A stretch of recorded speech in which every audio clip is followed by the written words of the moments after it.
welcome. So this is our experiment, and we're excited y'all came out for it. Maybe some more will show up, or maybe you all will have seconds. Who knows? Either way, it works by us. We're trying this once a month for 3 months with a different rotating chef each time is the idea.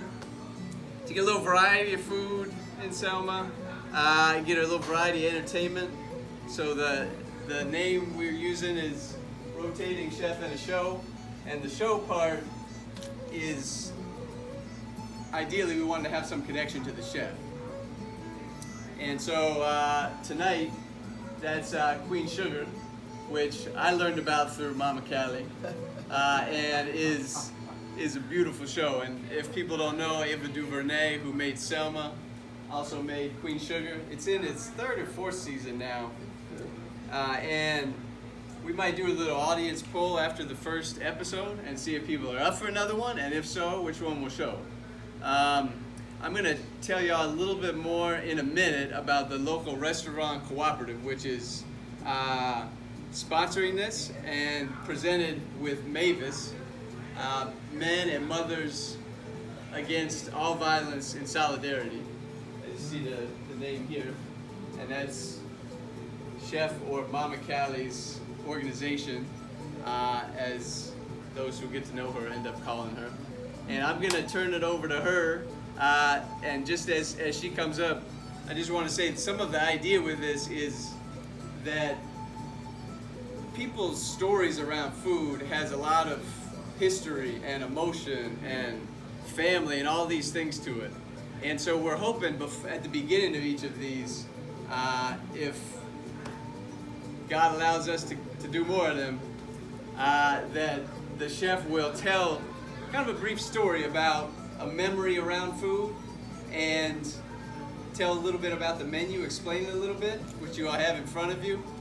As a side note, if you haven't filled it out, you can write your name on it at the bottom and mark which items you want. So with that, if we can give it up for Chef/Mama Callie Greer.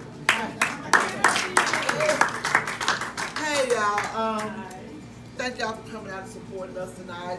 And I'm sorry, her husband, Alfonso Greer. Yeah, this is my husband, Greer, so this is my 90%, I'm the 10%. Yeah. He likes to farm and I like to cook, so it works out pretty good. We've been married now going into our 20th year, and throughout that time we've lost parents, children, nephew, but as I can say, truly say, it's only made us stronger. So all of the foods you see, either one of them were the creator of it or they loved it. So we take all of that and put it into the food and into the ground and grow things when he gardens. And honestly, God gives me recipes. I have no recipes wrote down. I remember what to put in them when I started cooking. So my children have the daughters had to come in the kitchen and just learn that way. So it's all in here, which is maybe not good now that I'm getting old. But so tonight we're having my husband got up early this morning after he let the chicken and ribs marinate since Thursday. So he got up this morning and grilled the chicken and ribs. So you'll see on there, Mr. Greer slow cooked. Cute. It's really, I mean, I had a piece, I just sucked the meat off the bristle. It was, it's good. And I put the sauce together, and let me see what we got. So we have the grilled chicken, barbecue chicken, which is cool, it's awesome, and the ribs. Mama Callie collard greens, so they're going to be collard greens with Cajun smoked turkey wings. And then we have a vegan collard greens that has sauteed mushroom and onions and a mojo sauce. It's really cool. If you're trying to try something different, try those. You won't be disappointed with those. My mama's coleslaw. So my mama's slaw is not made with cabbage. It's made with lettuce. So it's really different and it's really good with the barbecue. So If you haven't tried it, try a little bit of it. You know, I want you to try something different. And my Uncle Junior's macaroni and cheese. And I promise you it took me forever to get that recipe.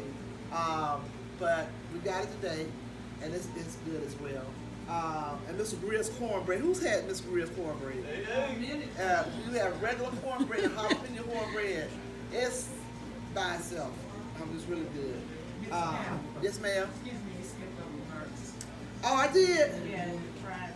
Oh, and Mertz fried white corn. So we shuck the corn, white corn, cut it off the cob. If anybody, the more seasoned people know when I said milk the cob, you know what I'm talking about.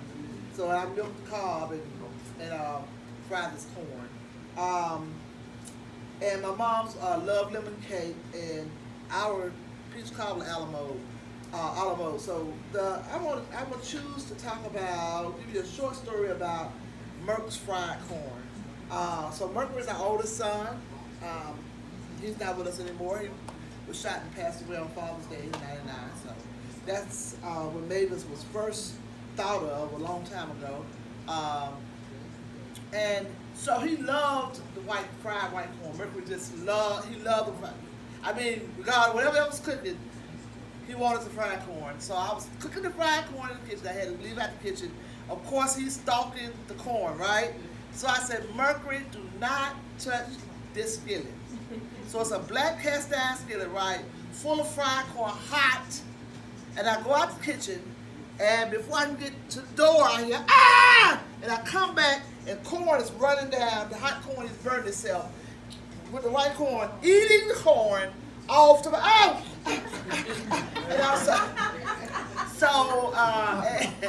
yeah, and I was like, I don't know if I wanted to beat him because he burned himself or wanted to take care of him because he was burned, because Mercury, don't touch this skillet on this stove, right? So with him being a little boy, him pulling the cast iron skillet full of corn is heavy, right?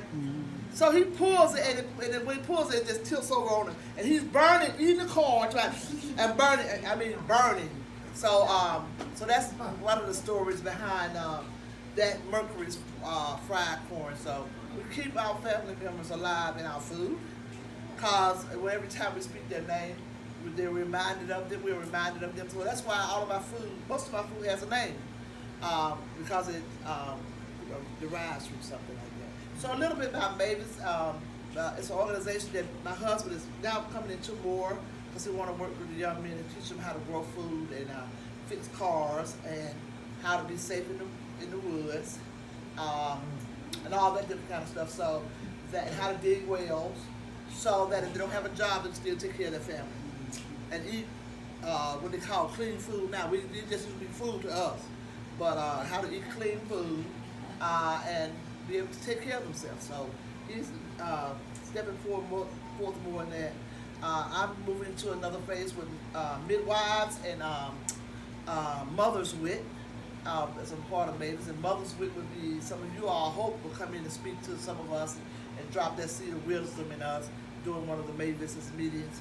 And midwife piece is a piece that hopefully some of you all will come in and speak to some of us and have these, what I call them seeds or embryos of gifts or passions that we have, that you would coach us through that, like a midwife would coach you through your birthing period and help us birth those babies. Babies is my baby. Babies into existence, and then also walk along with us as they grow. So when we don't hear it, Mavis, it's like the art of healing for us. My granddaughter hand paints these aprons, so they're all different, and we sell them. So.